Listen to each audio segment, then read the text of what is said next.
Good afternoon to. Sir, shall I continue? Yeah, we will start formally. Good afternoon to all the learners. Am I audible? Hello?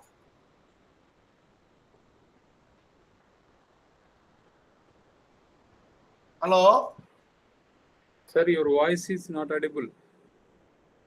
My voice is not audible.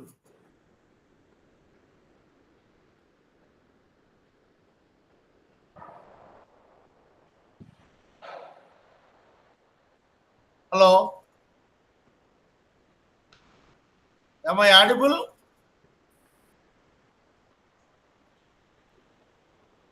Hello? Yes, sir. Your voice is clear. Yeah. Okay. Good afternoon to everyone. As we have told in the induction meeting, the IGNO Regional Center Visakhapatnam has given the responsibility as a nodal regional center for this PG certificate in patent practice. Accordingly, we have. Hello? నా వినిపిస్తుందండి, మీకేదో దగ్గర problem ఉందేమో.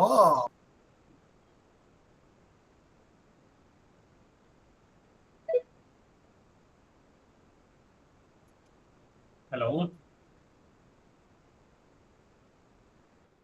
Okay okay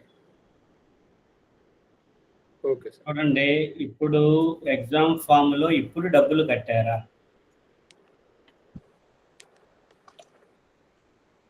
వినండి, semester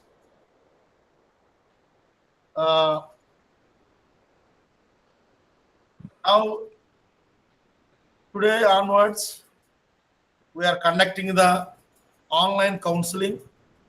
Accordingly, the schedule has uploaded in our RC Visakhapatnam YouTube the website, as well as we have sent the email to the concerned students as well as your regional center also.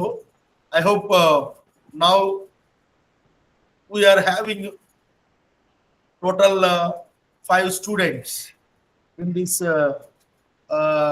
online counseling session. We are having our academic counselor, Mr. Vana Ramanamurthy. He is going to take, and also we are having the Siva Prasad also as the academic counselor. The schedule as already given to you. Now the sessions, particularly you all have to understand, this is the ODL mode where we follow the discussion method in the academic counseling sessions. You as a learner, you also have to go through the study material, whatever is provided to you, either through the soft copy or the hard copy. The topics are the course codes given in the academic counseling schedule. You also have to go through, and you have to interact with your academic counselor. Then more discussion we are following in these academic counseling sessions. I hope you all understand the procedures we follow in the online academic counseling sessions. The attendance also we are taking every day. Further, the assignments you have to submit at your study center, whatever is allotted to you, not at the regional center of Visakhapatnam, because of you are all not from the RC Visakhapatnam. Before the session starts, I request all the learners on your video and introduce yourself. Please mention your regional center name. Thank you, one and all. I wish you all the best for your counseling sessions. Now I request our Senior Regional Director Dr. Dharmarao to give his address about the counseling sessions and other support services. Dr. Dharmarao. Am I audible? Yeah, please go ahead. Okay. Thank you very much for this opportunity for all the students. As you know, as a nodal center, regional center Visakhapatnam has been doing this exercise since long time. PGCPP and PGCAP for both these programs, we have been the nodal center for almost 2.5 years. So I warmly welcome all the students and the academic counselors, the respected Ramanamurthy Garu, who is associated with us since the beginning of this program here. And along with him, we have some more academic counselors. They will be joining later for the rest of the sessions. And I sincerely thank on behalf of the IGNO Regional Center Visakhapatnam and the students of PGCPP to Ramanamurthy Garu and others for their active participation and their support to the IGNO endeavors. And I also request all the students to please maintain discipline and decorum while you attend the counseling sessions online. And also, the attendance is very crucial for conducting the academic counseling sessions. As you know, this is an exercise being done for all the students across the country. So we need an optimum enrollment in these sessions so that there will be a motivation even for the academic counselor. If it is not only one or two, it will be very difficult to take the session, and it's mere waste of time as well as other logistics. So I request all the students to please take some good time out of your busy schedule and join the session so that you can comfortably complete the program within the minimum duration. I once again thank the academic counselors and the students for joining this session, and I also thank my colleague Dr. E. Krishnarao, Additional Director, for arranging these academic counseling schedules for all the students. Thank you very much. Thank you, Dr. Dharmarao. Now it is time to introduce yourself because of it is a first session. All the students are requested to on your video and introduce yourself. Please, from which regional center you are? Jignesh. Mr. Jignesh.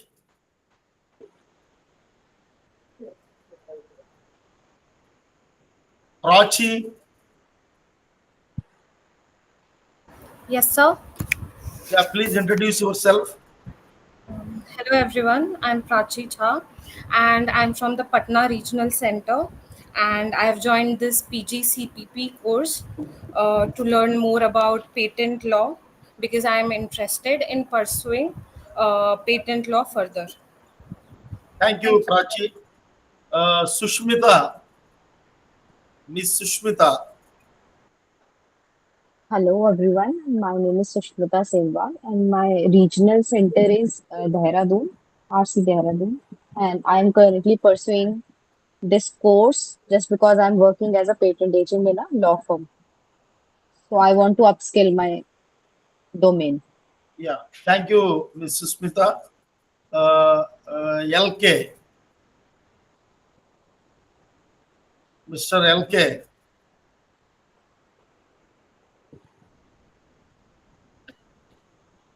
Miss Tejaswini.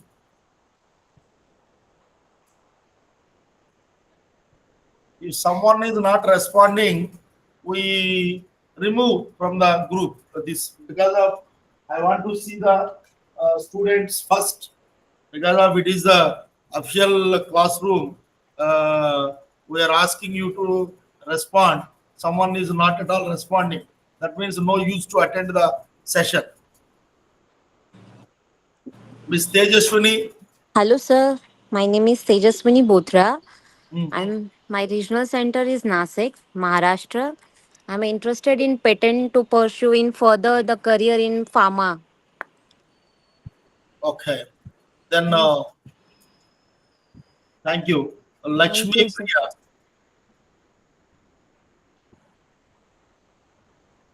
Miss Lakshmi Priya.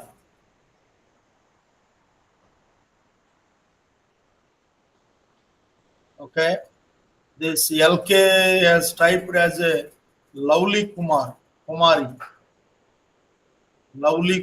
from Ranchi, MSc Biotech, and Mr. Jignesh is mentioning as senior technical officer, Dr. Jignesh, in CSIR, Central Salt and Marine Chemicals Research. Okay. Anyhow, Bhopal Regional Center. Anyhow, thank you for giving your details. I request Mr. Vana Ramanamurthy, who is having a lot of experience in this field. He has been conducting these counseling sessions for the last 3 years under the regional center Visakhapatnam. Not only this program, other law related programs also, they are conducting the online counseling sessions as well as the guiding the students for the project also. I thank once again on behalf of the IGNOR Regional Center Visakhapatnam for accepting our invitation and agreed to take the sessions. Thank you, Mr. Ramanamurthy, Thank you, sir. for accepting our request and agreed to take the sessions. Please go ahead. And tomorrow onwards, sharp 4 o'clock, then 5 minutes before, we will on the link and you can join. Thank you. Thank you, sir. Thank you, RC Visakhapatnam. We are conducting this CGPA program. So today, lot of students I am seeing. So quickly we are going through the class.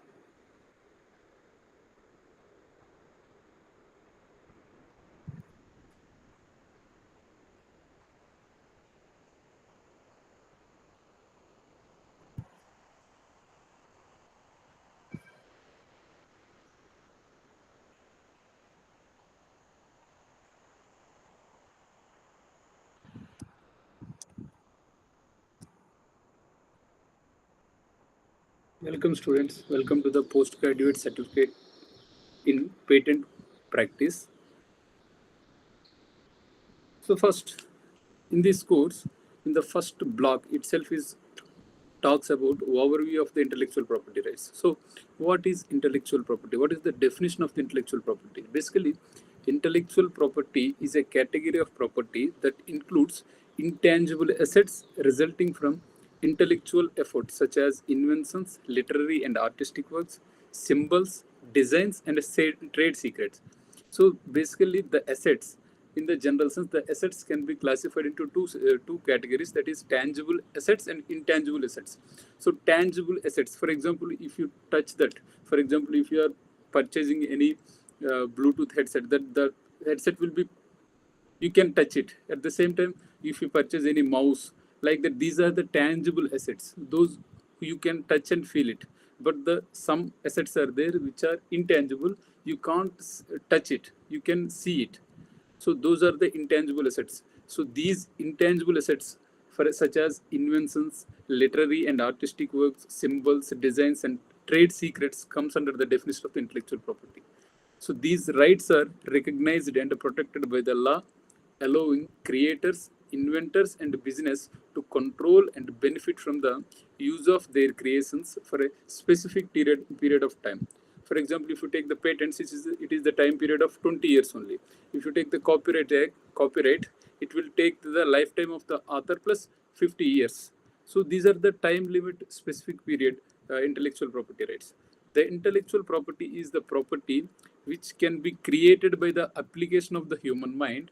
It is a non-physical or intangible, and it derives its value from ideas only. This is the definition of the intellectual property. So there is a difference between intellectual property and property. In the layman sense, some material objects belonging to a particular person. So the concept of ownership is important in the concept of property. So ownership means right to possess, use, and dispose of the property and exclude the others to claim it. So property itself is the right in rem. In the legal sense, property refers to the bundle of rights that the law confers on a person by virtue of the ownership and possession of the object. So, A material object under one possession may not amount to as property if it does not become a resource to satisfy some human want or need. Two factors significantly influencing the value of an object as property. That is, first one is scarcity. If the object is scarcer in relation to the demand for it, the higher its value also. For example, diamonds and golds. And second one is the knowledge of its use. If you don't know the knowledge how to use it, then it cannot be called as a property also. So property can be divided into two categories, as I told you, tangible and intangible. Tangible also called as corporeal, intangibles also called as incorporeal. So this is the basic difference between property and intellectual property. So what is the historical development of intellectual property right? In the early recognition of creative works in ancient societies, even though the creativities are there, but there is no system of legal recognition and legal enforcement. So, in the ancient societies, knowledge and creativity were often shared within the communities, are protected informally through the customs and guild systems. So many artisans, inventors, and scholars enjoyed prestige or reward, but there were no structured laws enforcing ownership. So intellectual efforts were respected, but lacked a legal framework for protection. In the early recognition, even though inventions are there, but there is no legal framework. Next, in the second stage, rise of commercial societies. So, with the expansion of the trade and commerce in the medieval and Renaissance period, the economic importance of innovation becomes more apparent. States began granting privileges, patents, or exclusive rights to investors and merchants as incentives to develop new technologies and products. These privileges laid the foundation for formal recognition of intellectual creations. The third stage, the birth of the patent and copyright system. Initially, the English Statute of Monopolies in 1624, it is widely recognized as the beginning part of the patent protection. So this requires the patent law. It restricted monopolies granting by the crown, but allowed inventors exclusive rights to their inventions for a limited period, thus fostering technological advancement. And in the 1710, the Statute of Anne is become the world's first copyright law. It protects authors' works, allowing them exclusive rights over the reproduction or distribution of their literary creations of a defined term, thereby promoting education and cultural development. This is the third step. In the fourth stage, intellectual property in international context. Basically, at the time of Paris and Berne Convention in 1883 and 1886 respectively, it marked the beginning of international collaboration to protect the industrial and artistic works. In the modern framework, when the World Intellectual Property Organization was established in 1967, so later transformed into the TRIPS Agreement in 1995, later the World Trade Organization. These were all the institutionalized global standards for IPR enforcement. So these framework aim to ensure consistent protection, foster innovation, and facilitate global economic integration. So basically the historical development was done in 5 phases. In early creative works where there is creativity is there, but there is a lack of legal framework. In the second stage, suddenly the commercial use becomes very rapid due to the medieval period and Renaissance period.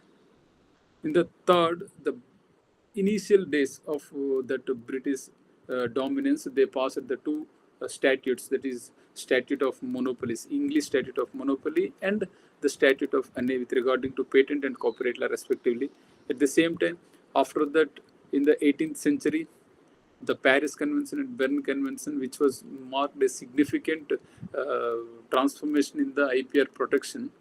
That was the 18th century phase. In the 19th century phase, we are establishing, after the UNO establishment, we are established the WIPO, TRIPS agreement, World Trade Organization. These are facilitates the global economic integration with regarding to intellectual property rights. Next, types of intellectual property rights. Intellectual property rights can be classified into two types. Industrial property, where it deals with inventions. Copyright, where it deals with the literature, music, art, and audiovisual works. So, with regarding to copyright, it exclusively deals with the literature. So it protects original works of authorship such as literary, musical, artistic, and dramatic creations. At the same time, it creators exclusive rights to reproduce, distribute, perform, and display their work. The duration of the lifetime of the author is the lifetime of the author. The duration of the copyright is the lifetime of the author plus 50 or 70 years, depend on the various jurisdiction. In some countries it is 50 years after the lifetime of the author. In some countries it is 70 years after the lifetime of the author. At the same time, industrial property. The industrial property, it exclusively deals with inventions such as examples, patents, trademarks, industrial design, and geographical indications. So patents, it is an exclusive right granted for an invention. So patent is also two types, product patent and process patent. So we will further details in the next further slides. What is the product patent and process patent? But the patent was two types, that is product patent and process patent. The patent time period is given to 20 years.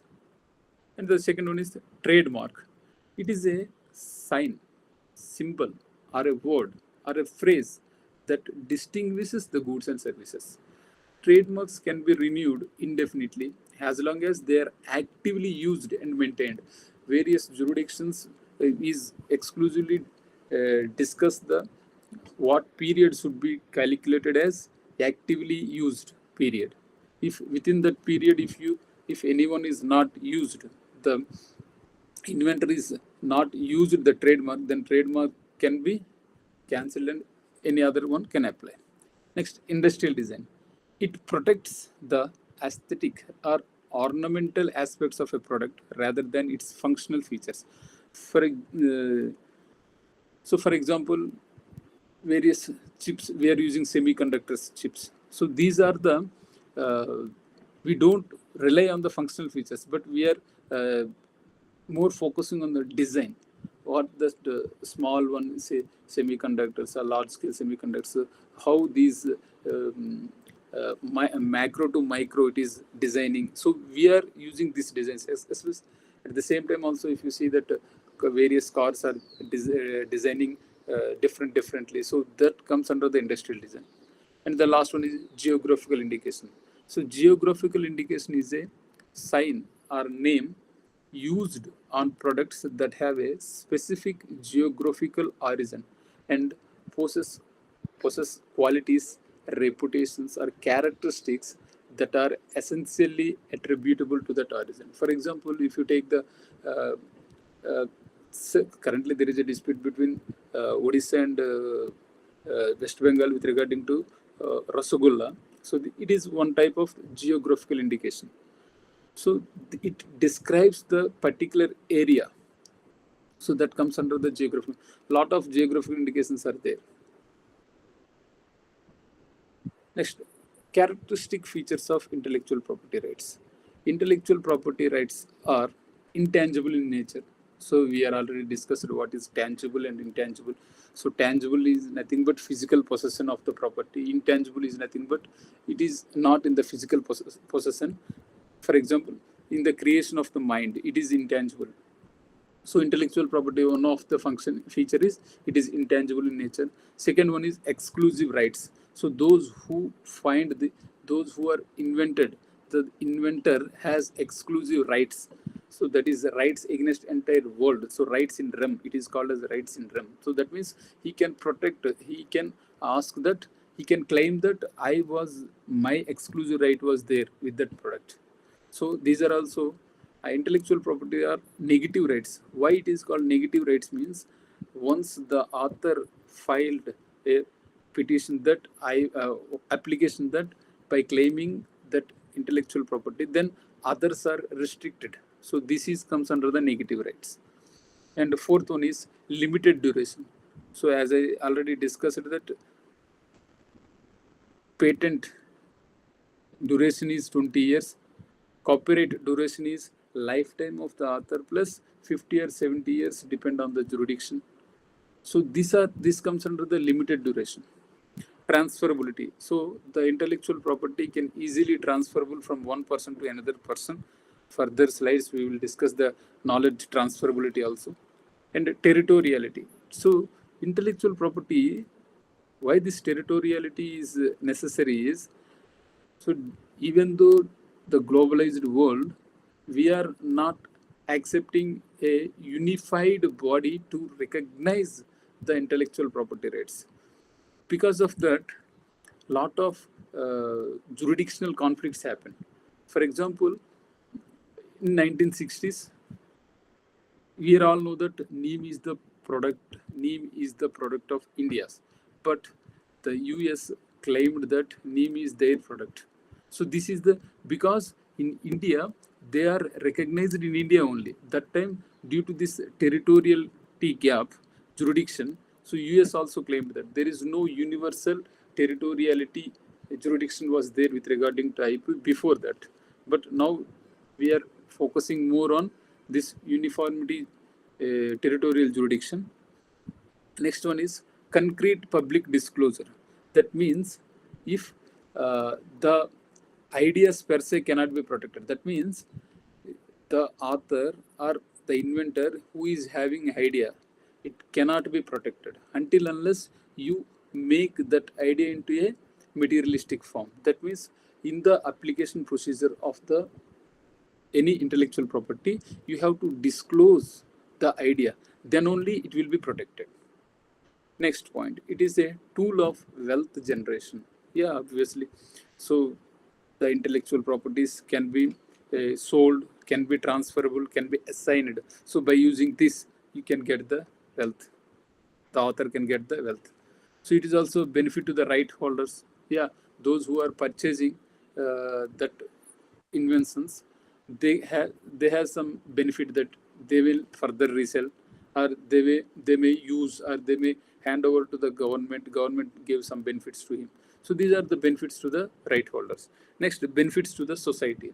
So while making more and more inventions, the society will also, public at large will also feels good, because sometimes so many vaccines are coming into the market. These vaccines come to give good to the society. So these are the benefits to the society. All these are the characteristic features of intellectual property. Next, in Indian scenario, what is the concept of intellectual property? In India, before independence, the first Indian patent statute was enacted in 1856. In the 1856 patent, it grants 14 years of exclusive right to the patent holder. Later, in 1842, previous Patent Act, in English Copyright Act 1842 was also implemented in India under the dominion of British. So these and the Trademarks Act 1940, the Indian Patent and Designs Act 1911. So these are all the intellectual property acts which was enforced in India before independence. But once we got independence, we established two committees under the chairmanship of Justice Rajagopal Iyengar and Bakshi Tek Chand Committee. Bakshi Tek Chand Committee, that is not Tel Chand Committee, that is Bakshi Tek Chand Committee. These two committees were formed to propose any modifications in the existing protection of the legal framework with regarding to intellectual property. So this was hand over to these two committees. At the same time, the Indian Constitution under Article 19, Clause 1G, which talks about freedom to profess, practice, trade of any kind of business, subjected to some restrictions with regarding to local, not to disturb local population. And at the same time, Article 300A, it talks about right to property. So these two articles deals with the intellectual property, having intellectual property. After that two committees, Justice Rajgopal Iyengar Committee and Bakshi Chekchand Committee, they reformed, India slowly reformed their intellectual property legislations. They enacted different legislations. Initially, they enacted Copyright Act 1957. So it protects literary, dramatic, musical, and artistic works, including software and cinematography films also. Later, they enacted Patent Act 1970. It governs patents, ensuring protection for inventions while balancing public health centers concerns. This Patent Act 1970, it was amended in 2005.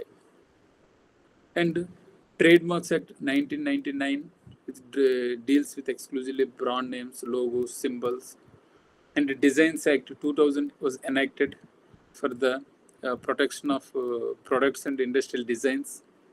And the Geographical Indication of Goods Act 1999, which also enacted to safeguard the goods linked to the specific regions, promoting traditional crafts and agriculture.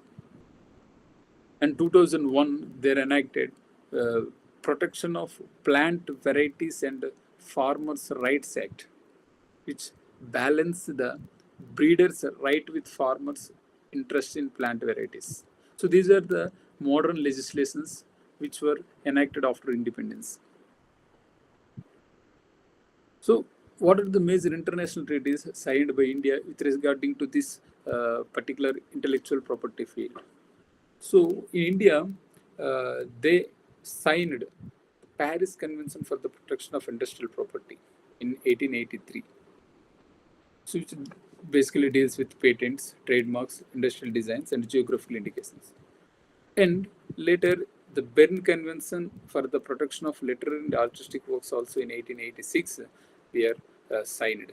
It covers exclusively with the literary, musical, and artistic works. Later, in 1970, India also signed the Patent Cooperation Treaty. The Patent Cooperation Treaty, it simplified the process of filing patents internationally by providing a unified procedure for patent application. So after this 2 to 3 cases with regarding to India's products, especially the neem, basmati rice, so these were the violations in US. So that time we are later 2 to 3 years we are signed the Patent Cooperation Treaty, which gives the unified procedure for the patent applications. And we are also with regarding to trademark, Madrid Agreement and Madrid Protocol, we are also signed on this in 1891 and 1981 also. And we are also part of the World Intellectual Property Organization, WIPO. And we are also ratified the TRIPS agreement related on trade-related aspects of intellectual property rights, which are all it established minimum standards for IP protection.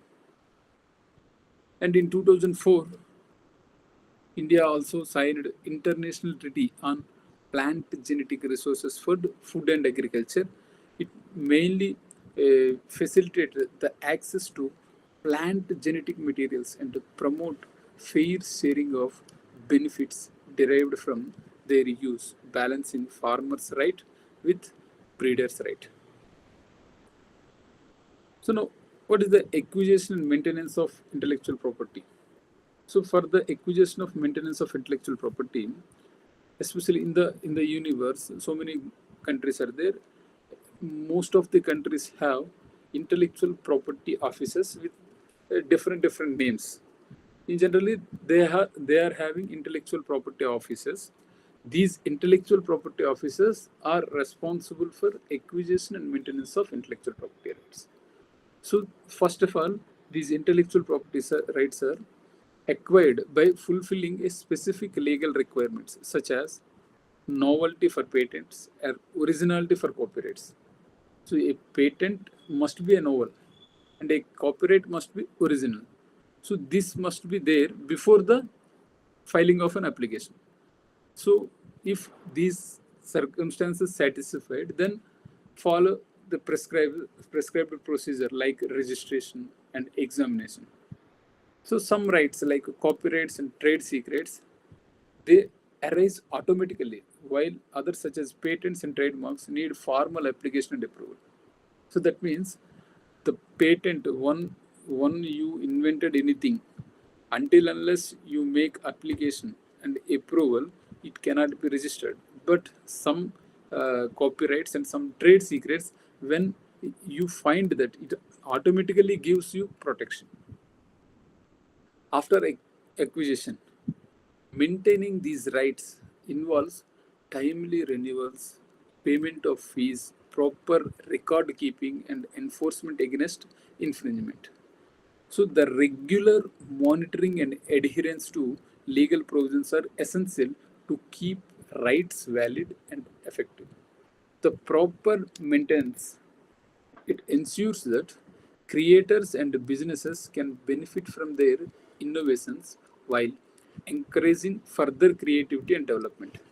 So, the effective management of intellectual property right balances protection with public interest and helps foster a competitive and innovative environment.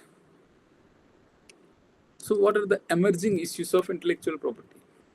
So, the emerging issues of intellectual property is digital piracy and online infringement. So, you all know that the globalized world, then it is very difficult to protect the information.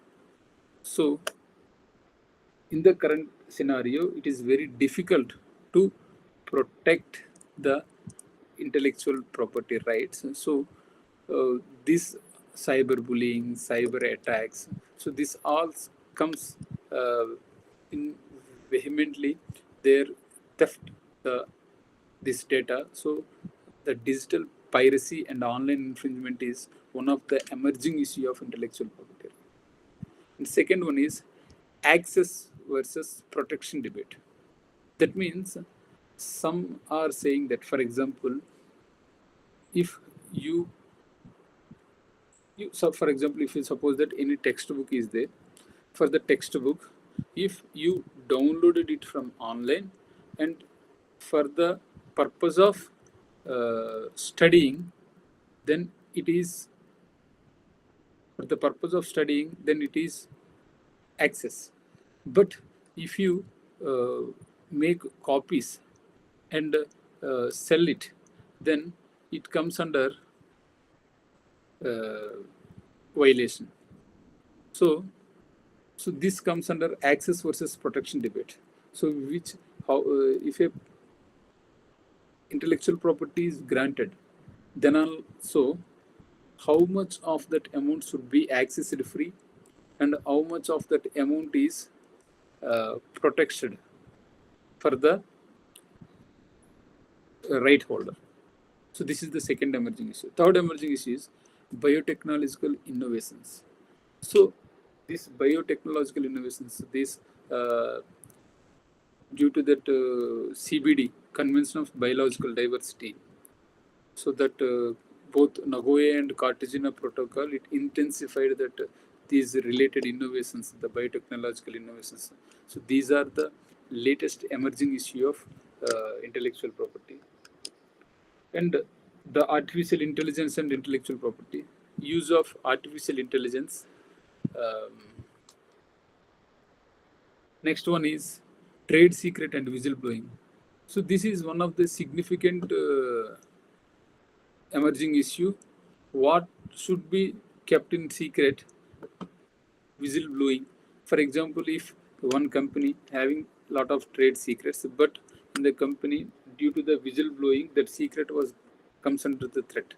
So what the protection provisions were with regarding to this? So we have to implement those protection measures. And next one is global enforcement and jurisdiction. So this is the one of the biggest issue till 1970, before Patent Cooperation Treaty, because till then there is no universal jurisdiction. Later there is slowly, even though universal jurisdiction was mentioned in the PCT, but all the countries are not part of the PCT. So because of that, the global enforcement becomes very difficult. Today, even though we are talking about globalization, but with regarding to this intellectual property rights, so this is somewhere in lack of the judicial global jurisdiction. Last one is protection of traditional knowledge. So this is the main issue currently, because it is very much violating that traditional knowledge was too much exploited. So this traditional knowledge, the protection of the traditional knowledge is too much necessary at the current stage.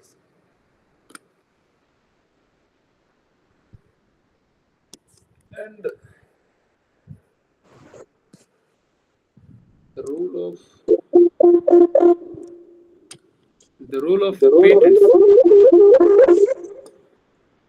the role of patents in promoting invention, innovation, and technology development, especially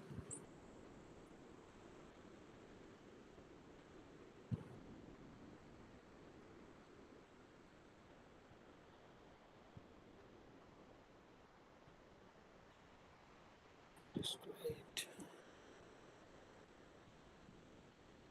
Yeah. First, the role of innovation in economic development.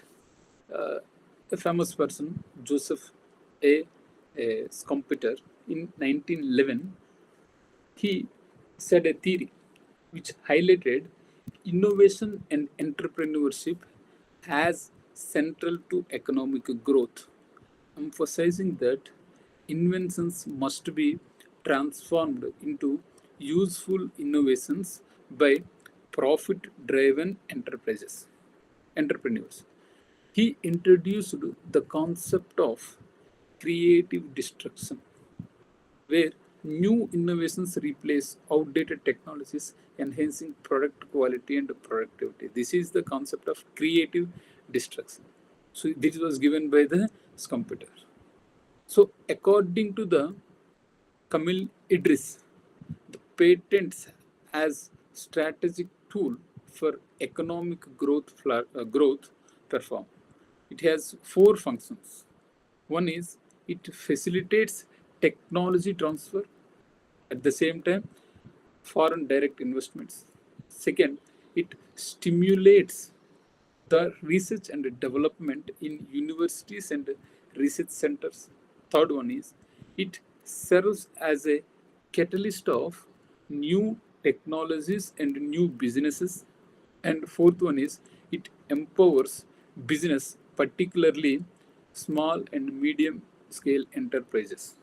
So these are the four functions of the patents which gives the economic growth right now. And the next one is the patent impact invention and innovation activity in two ways. One is as an instrument of rights and privileges, and as a mine of technological information. Patent as an instrument of rights and privileges. So these are the four rights and privileges are there. One is shield against competition. Second one is recovery of investment. Third one is equitable balance. And fourth one is monopoly. So this is shield against competition.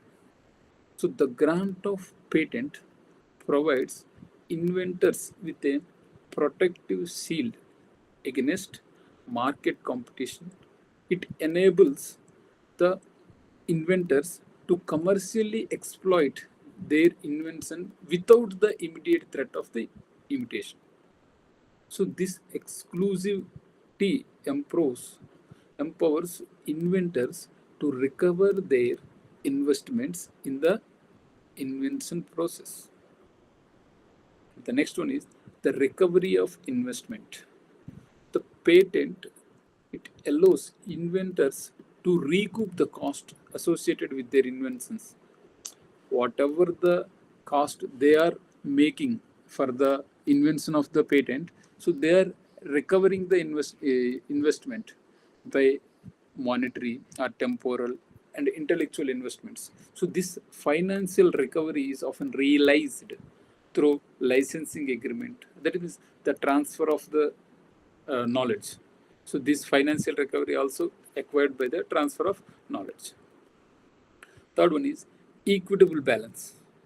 So the patent system aims to balance the rights of the investors with the societal interest.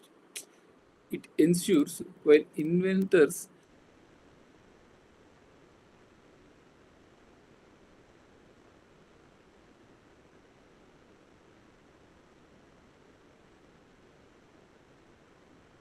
benefit from their create the environment that conducive to the further technological progress.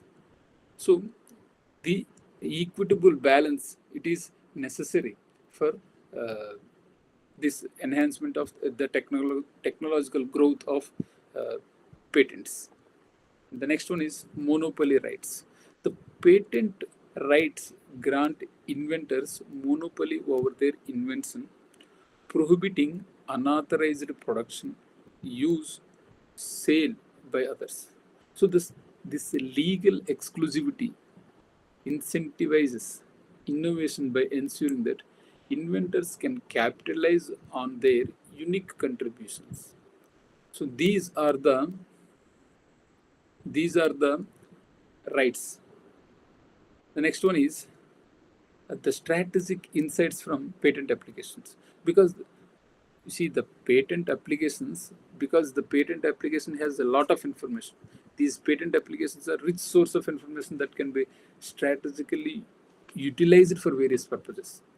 They provide insights into active research areas and indicate which group are pursuing specific technological advancement. By analyzing patents, organizations can avoid infringement on existing patent and make informed decisions regarding their own research and development activities. At the same time, it monitoring technological trends. The patent information serves as a monitoring tool for global technological trends because it helps to identify shift in research emphasis. It helps to decline of certain fields where you should emerge, where you should not go further. So this analysis is crucial for future technological development and planning industry. What is the role of patents in technology development? Because the patents serve as a crucial mechanism to foster creativity and innovation among individuals and organizations. So they provide a framework that not only safeguards the rights of the inventors, but also stimulates the economic growth by facilitating this transformation of the market products. So this dual function of patents as both a protective instrument and a rich source of technological information. This underpins the advancement of technology. So the dual function of the patents, that is, it acts as both a protective instrument and a rich source of technology information. This makes the advancement of technology. So by encouraging robust research and development activities, these patents play a vital role in converting inventions into practical innovations that contribute to societal welfare and economic prosperity. So what are the key aspects of technology transfer? So one of the innovation is that technology transfer. So what are the key aspects of technology transfer? It is essential for economic growth. So until unless the technology was not transferred from one to another, it is obviously if the technology make it as a secret, then your initial time you studied that without knowing how to use the resource, it cannot be called as a property. So if you want to call it as intellectual property, you have to use the resource, you have to know. So that is the essential for economic growth. The technology transfer is essential for fostering economic growth and innovation, especially in developing countries. It facilitates the exchange of knowledge and expertise, enabling countries to enhance their technological capabilities and productivity. The second one is flexible licensing agreements. So how this one happen? Licensing agreements, it allows the transfer of technology rights from one entity to another. It enables the recipient to use the technology under specified conditions. So this method is widely used due to its flexibility and ability to meet various business models. So the one one transfer of technology is the using of licensing agreement. If you make the agreement between the inventor and other person, then that other person can acquire, based on the agreement, he acquired some rights. So this is one type of transfer of technology. Next one is collaborative joint venture. If the inventor who has having idea, but he doesn't having enough monetary fund to find that idea, to materialize that idea. So in that case, what he done is he may collaborate with the joint ventures. In the joint ventures, what happen is this: in the joint venture, they combine resources from multiple organizations, it allowing from sharing risks and benefits in technology development and application. So this collaborative approach often leads to the enhanced the innovation and access to new markets. If the person who is having, so a lot of the idea generators have a lot of lack of funds. In that case, this collaborative joint ventures will give the fund and leads to the innovation. Next one is partnership for success. For example, if two persons are there, they're having similar idea, but the different process they know. So in that case, what they will do is they will collaborate themselves as a partnership, and from that they are finding to the new technology transfer. So these partnerships between research institutions or universities and the private sector, these are crucial for successful technology transfer. So they leverage academic research and industry needs, ensuring that innovations are effectively brought to market. Next, what are the legal instruments of technology transfer? So previously we were seeing that what is technology transfer. Now we are what are the legal instruments of technology transfer? So understanding the key legal methods for transferring technology and patented inventions. Number one is, so basically three legal instruments are there: assignment, license contract, and a know-how contract. So what is the assignment? The assignment is nothing but if one person, that is as a owner, he assigned that whatever rights he has to another person, then through any document, this document can be called as assignment. So it involves the complete transfer of all exclusive rights to a patented invention from the owner to another entity without any restriction. So this legal method solidifies the new owner's right to utilize, sell, or further develop the nation. So that is that. So in this case, what happened is that the assignment also, it is limited, not absolute. That means when the assigner wants whatever he want to assign, he can assign. So license contracts. So these license contracts also, this if a patented inventor make any license with some person, so under specified conditions, then it is called license contract. So this arrangement allows the licensee to exploit the invention while the original owner retains ownership of the rights.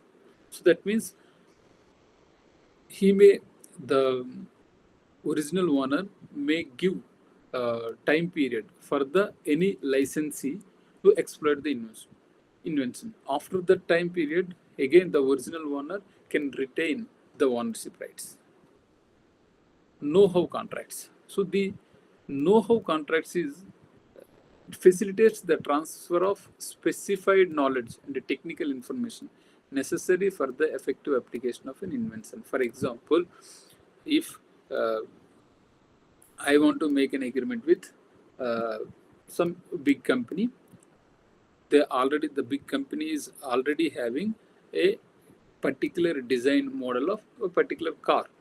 So I like that. So I want to make an agreement with know-how contract with that company. Then that company has to share the documents like blueprints of that model also. So this comes under know-how contracts.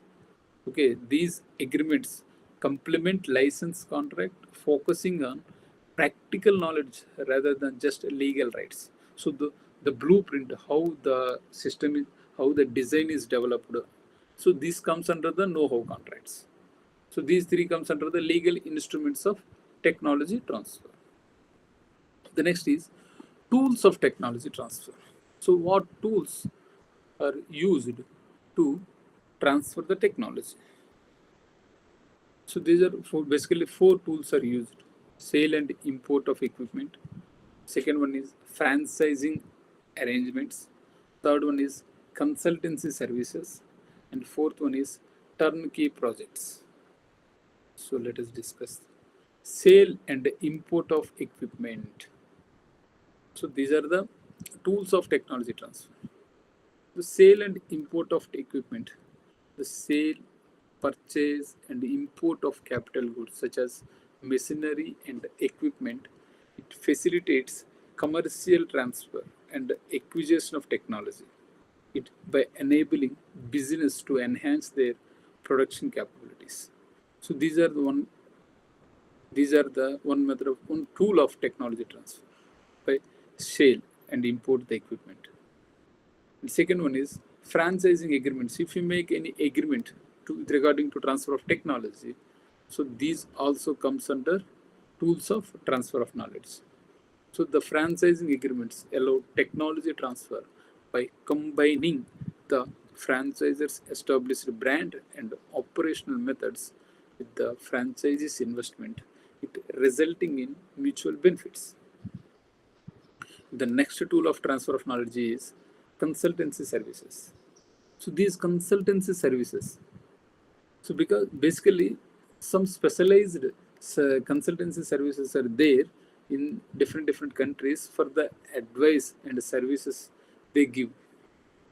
So in that case, it is also one type of the tool to transfer the technology. So the consultancy arrangements offers specialized advice and services to organizations looking to acquire technology, ensuring effective planning and implementation in technology transfer. The last one is turnkey project. So basically this involved a comprehensive contracts where one party is responsible for delivering a fully operational industrial plant to another. That means one party is completely handovering their industrial plant to the others. So this is turnkey project. So it ensures all systems meet specified performance standards. So these are the tools of technology transfer. So what are the steps involved in technology transfer? What are the we are studying the tools. The four tools are there. Then what comes under the steps involved in the technology transfer? The first technology step is technology evolution. So it conducts through a technical and commercial evaluation to assess the validity and potential success of the technology being transferred. So that means if you want to transfer the technology, first you have to evaluate the technology, whether it is commercially accessible or it is viability, what the potentiality of the success you have to evaluate in the first step. In the second step, the market potential determination. So whether the market surveys, whether it is identify the demand and competition of what you are you want to make the transfer of technology in the target market. That target market, you have to know what the market is requires, and that market potential is determining the transfer of technology. Second step. The third step is preparation of know-how documents. Yeah, there's create comprehensive documents, implementation of the technology, everything you have to prepare through the documents, way of the documents. Next one is technology protection measures. So you're making agreements also, but you have to know the measures, protection measures of the technology. So it implement measures to safeguard the technology, including intellectual property protections and confidentiality agreements to prevent unauthorized use. Next one is feasibility report preparation. So whenever you want to transfer the technology, then you have to prepare a report with regarding to feasibility. So basically, feasibility report, it outlines the practical aspects of implementing the technology, including cost, timeline, and resource requirements. Next step is identifying potential license. So the research and identify potential licenses who have the capacity and interest to commercialize the technology effectively. So this is also basic step. And design and engineering assistance. It offers support in the design and engineering of the manufacturing plant to ensure that the technology is implemented effectively, efficiently. So these are the steps in transfer of technology. So that the steps in the transfer of technology is technology evolution, market potential determination, preparation of know-how agreements, technology protection measures, feasibility report preparation, identifying the potential licenses, and design and engineering assistance. So these are all the steps involved in technology transfer. Next one is traditional knowledge. So what is traditional knowledge? What is traditional knowledge? The traditional knowledge, it is a knowledge, skill, and innovations passed down through generations within indigenous and local communities. For example, if we are using, till now we are using so many tribal people are making some uh, medicines with from the plant, from the plant, that top layer of that plant, okay, or some very less very some uh, small plants are there. It is very used as a if anyone got wound, then uh, that leaves will be crushed, and that leaves will be put on the wound, then it is very good medicine compared to the English medicine. So these are the traditional knowledge methods. So it includes a rich tapestry of practices related to the agriculture, environmental stewardship, and medical uses also. So this knowledge, the traditional knowledge, is vital not only for cultural identity, but also to sustainable management of natural resources also. So the protecting traditional knowledge is essential to prevent the heritage and the rights of these communities, ensuring their contributions to biodiversity and sustainable practices are recognized and valued on a global scale. So this is the traditional knowledge. Basically, this traditional knowledge we are following since generations. So basically, India having lot of tribal population. So these tribal population, not only we are calling this a tribal population having traditional knowledge, all the population in India has traditional knowledge. But in those, right now, due to the technological impact, all the people who are living in the plain area, they are modified, shifted towards this English medicine, but still, due to that not accessibility of the technology in the tribal areas, still the knowledge they are using that age-old practices they are following, especially with regarding to medicine. So this comes under the traditional knowledge. So what are the reasons for protecting traditional knowledge? There is 4 reasons for protecting traditional knowledge. Because to enhance the livelihoods, at the same time it boosts the national economy. Third one, it protected for the environmental conservation. And fourth one, the prevention of biopiracy. So the first one, enhancement of livelihoods. The reason to protect the traditional knowledge, because it enhances the livelihoods. So livelihoods of those who hold this knowledge, as they rely on it for their sustenance and well-being. So by safeguarding their knowledge, communities can maintain their cultural practices while also generating income through its sustainable use.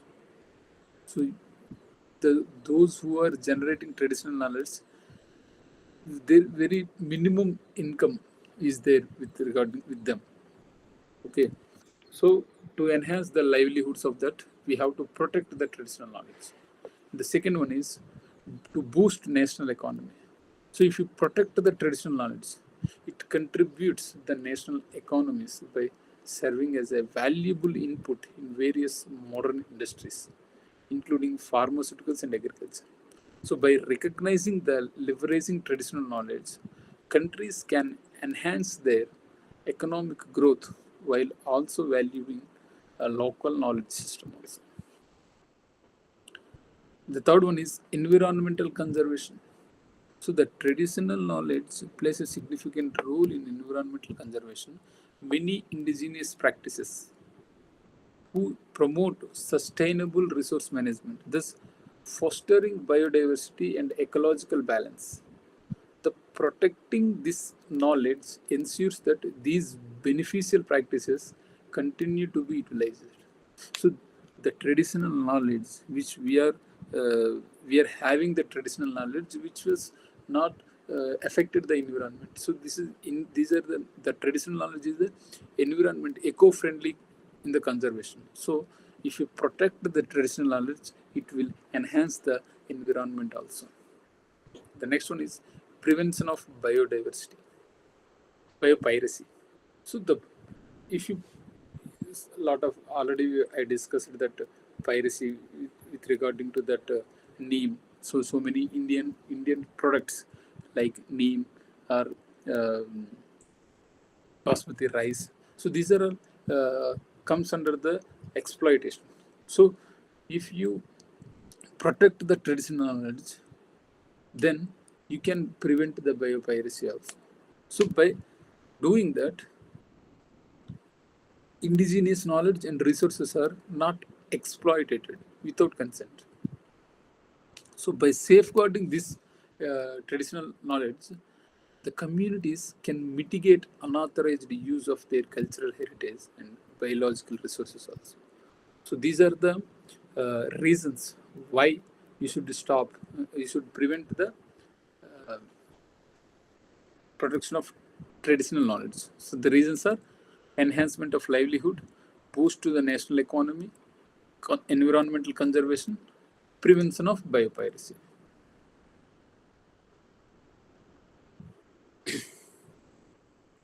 And the next one is international developments in the protection of traditional knowledge. So what are the developments happens in the international level in the protection of the traditional knowledge? So a chronological overview, that is in the traditional knowledge, there is a 3 significant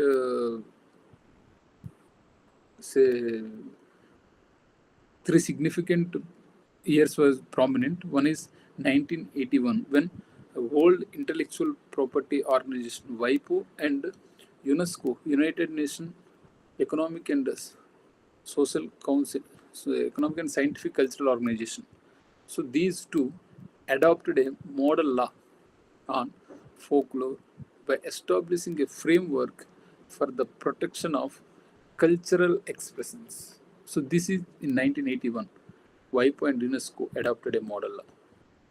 In 1992, the Convention of Biological Diversity recognized. So this Convention on Biological Diversity recognized the importance of promoting and preserving the traditional knowledge. It also further involving the local communities in biodiversity conservation. So the third one is in 2001, the Doha round of World Trade Organization discussions, which highlighted the need for continued efforts to protect the traditional knowledge and ensure fair benefit sharing of indigenous communities. So these three are the international developments in the protection of the traditional knowledge. Number one, in 1981, WIPO and UNESCO make a model law on folklore protection. In 1992, a convention on biological diversity emphasized the importance of protection and preservation of traditional knowledge. And in 2001, the Doha round of World Trade Organization discusses the efforts to protect the traditional knowledge because it want to protect the indigenous communities also. So indigenous communities was first discussed in 2001 Doha round of World Trade Organization. So these three are the international developments in protection of traditional knowledge. So what are the Indian efforts towards the protection of traditional knowledge? So the what done India to protect the traditional knowledge? So the India, it established traditional knowledge digital libraries.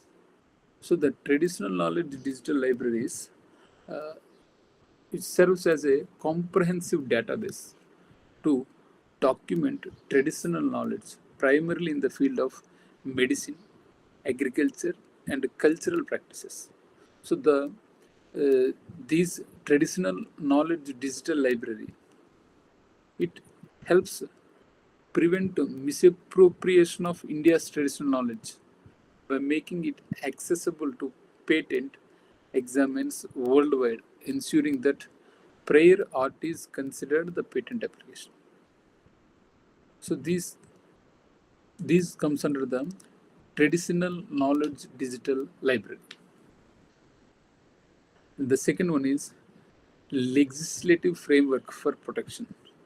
So the Indian government, so the advent of 1992 CBD, Convention of Biological Diversity. So we enacted Biological Diversity Act in 2002, and also in 2001 the Protection of Plant Varieties and Farmers' Right Acts. So basically these two laws, it provides a legal foundation to safeguard the rights of indigenous communities and ensuring fair benefit sharing from the use of traditional knowledge. And the international advocacy for traditional knowledge. So what is international advocacy for traditional knowledge with respect to India is India, by engaging discussions with the World Trade Organization, WIPO, and Convention of Biological Diversity treaties. So in these, what happened is they are making that they're arguing for the promotion of international norms recognized for the development of this protection of traditional knowledge. So these are the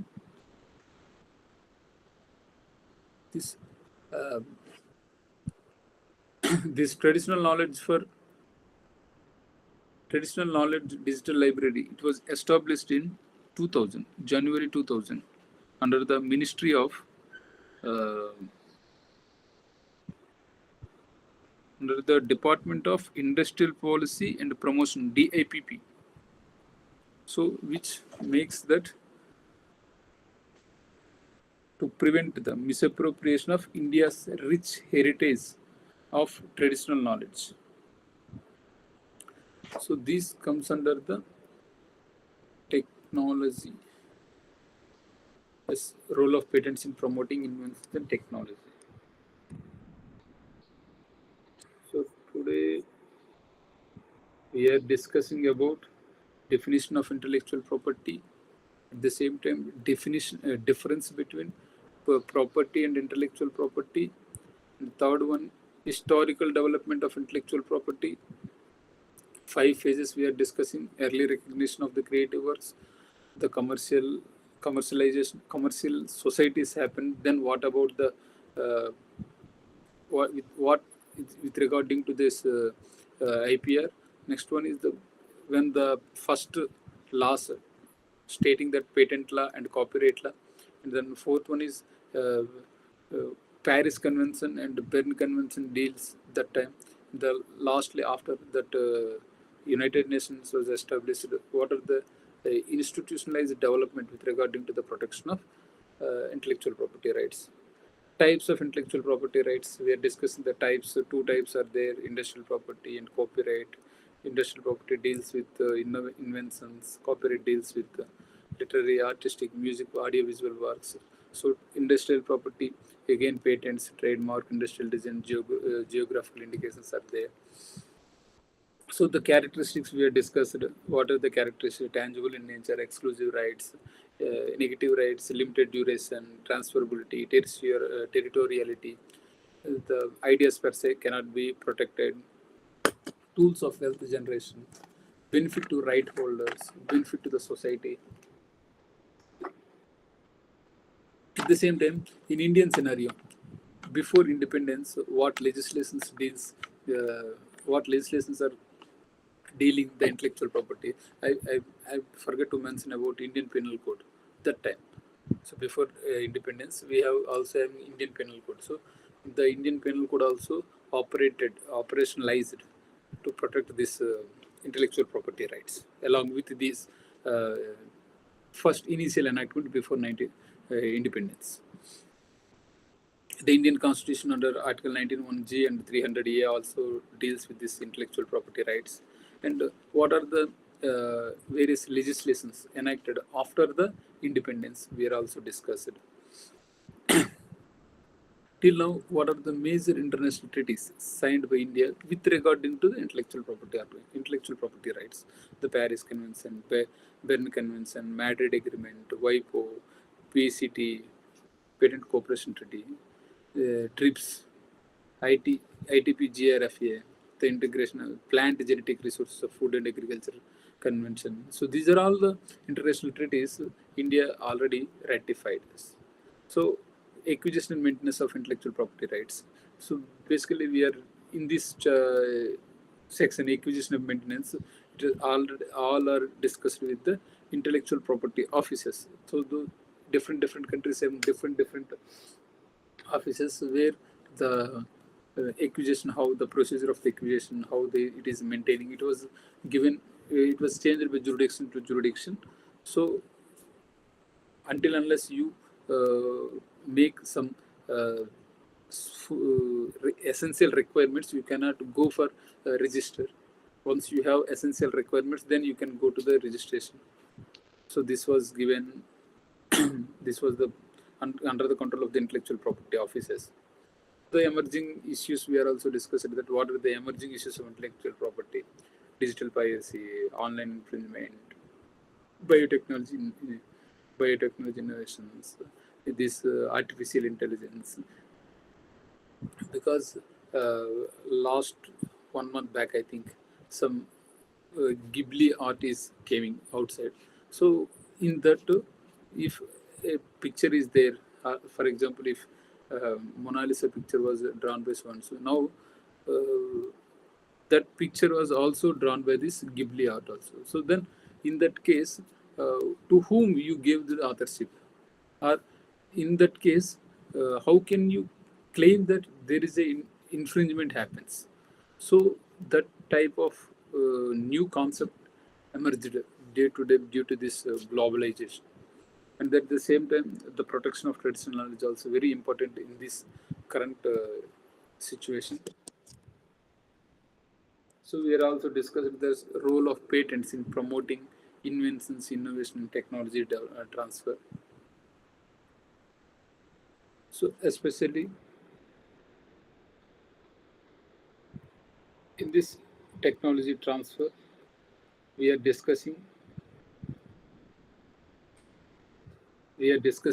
the economic development. We are discussing the computers theory of creative destruction, and the Kamil Idris, he said that patents, the four functions of the patents for the economic growth. We are discussing the rights and privileges of the patents. So these four: shield against competition, recovery of investment, equitable balance, and monopoly rights. These are the rights with regarding to the patents. And at the same time, the application of the patent, it know all the information of that patent. And what is the role of patents in technology development? So what is the role of technology? Because it has a dual function, that is, it is a protective instrument and a rich source of technology information. So these are the two key functions of the patents. And what are the key aspects of technology transfer? Why you want to do technology transfer?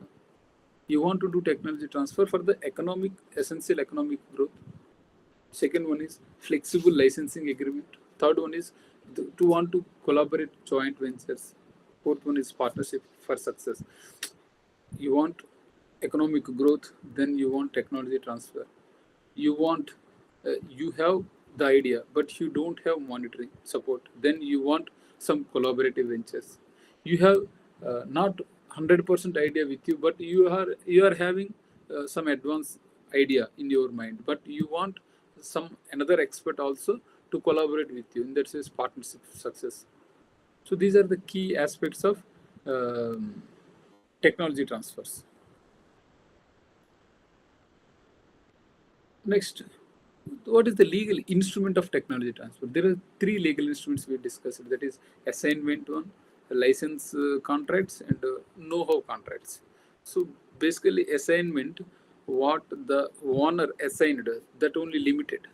In the license contract also, once it is in the assignment, it is the services limited.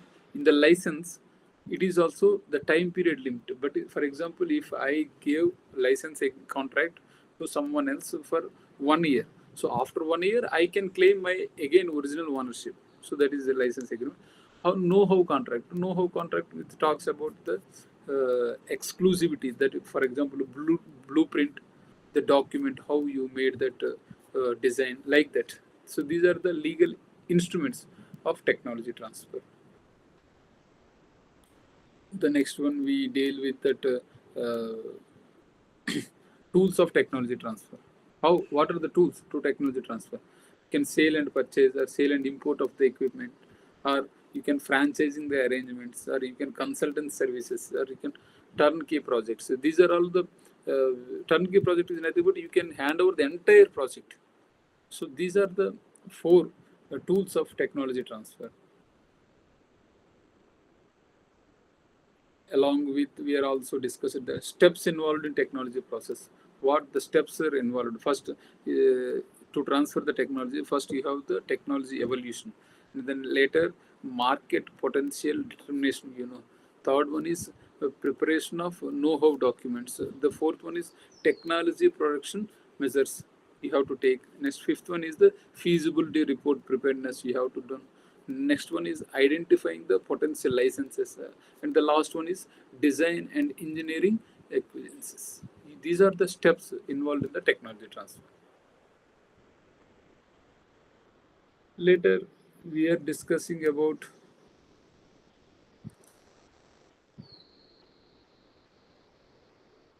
the traditional knowledge. What is the traditional knowledge? Since it is following from generations, it is indigenous to our communities, then it is called as the traditional knowledge. So why the protection? What is the reason to protect the traditional knowledge? To enhance the livelihood, to boost the national economy, to environmental conservation, and for the prevention of biopiracy. These are the four elements for why you have to protect the traditional knowledge. And what are the international developments in the protection of traditional knowledge? In the 1981, WIPO and this UNESCO both are making some model law for the protection of the folklore. In 1992 Convention of Biological Diversity, it talks about the protection of this enhancement of the protection of the traditional knowledge. And at the same time, 2001 Doha round of the World Trade Organization, it initially first time it mentions about the benefit sharing concept of the indigenous communities. So these are the three milestone agreements, which was a international development with regard to the protection of the traditional knowledge. So what are the Indian efforts towards the protection of traditional knowledge? India, what done India? India first initially in 2008 it established the traditional knowledge digital library. Okay, this TKDL. The TKDL was established to maintain the database and legislative framework. The sidelines from the initiatives of the CBD, we are taking the Biological Diversity Act and we are enacting the Protection of Plant Variant and Farmers' Rights Act also. And finally, international advocacy. We are making we are making the part of WIPO and CBD, World Trade Organization, to discuss these enhancement of the traditional knowledge system also. So with this, I'm concluding that today's class by saying that there is a basic idea of what is intellectual property, what are the intellectual property rights are there,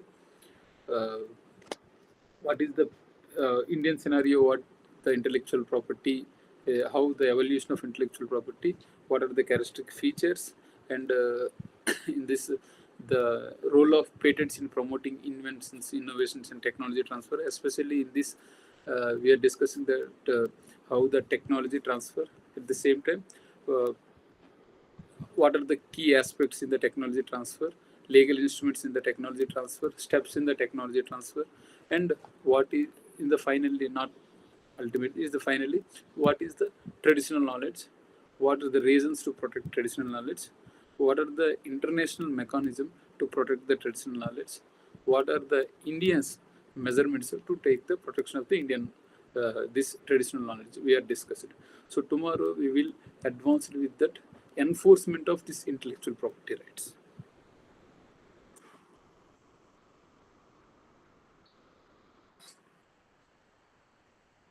So if you have any doubt, you can ask.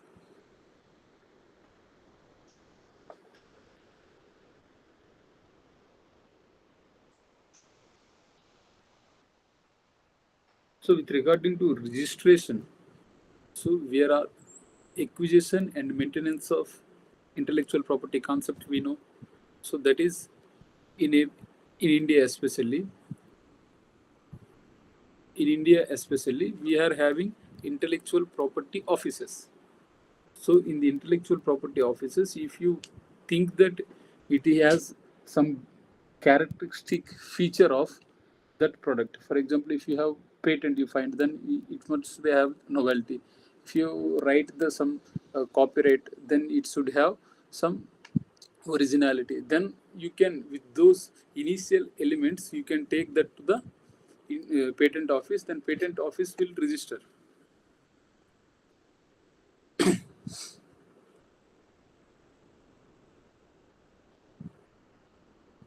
So assignment is nothing but see, as I was the patent, for example, I have patent invention. Now I am the original owner. Now, being a original owner, I have some interest, or I have some, I got some monetary expenses also for the invention. So now I want to make that back. In that case, what I have to do is, sometimes I give my certain rights to one particular person to take some benefits. For example, if you write a book, that means the book royalty is given, so that comes under assignment.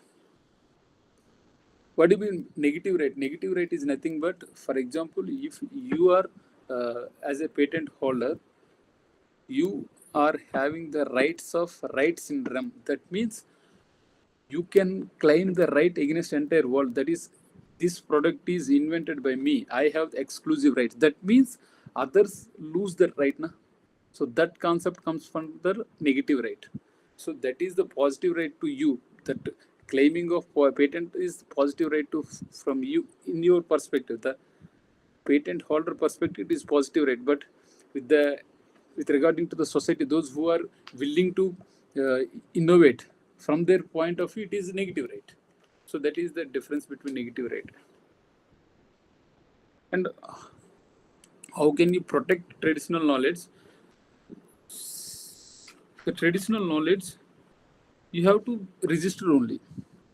If you not register, then you can't protect. See, the lot of examples are there in India, especially with regarding to that neem and basmati rice. Those are, I'm taking again and repetitions because you know those two are violated, those two are uh, exploited.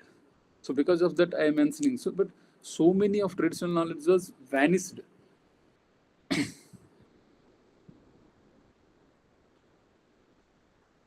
So in that case, what you are doing is, in the traditional knowledge, you have to register only.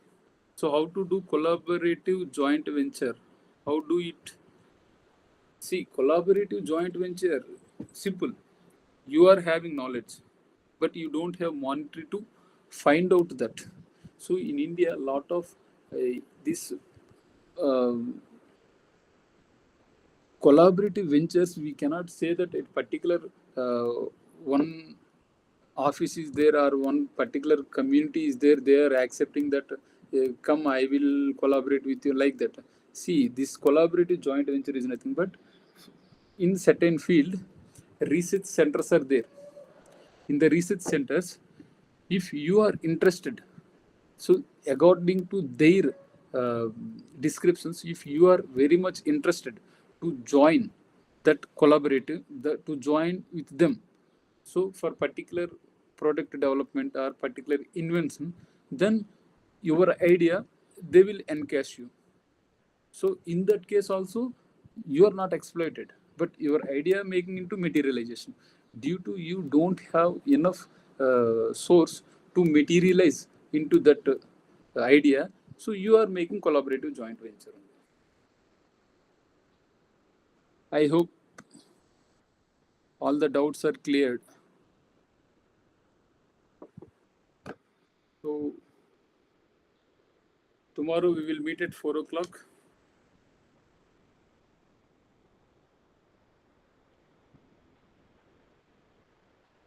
Okay.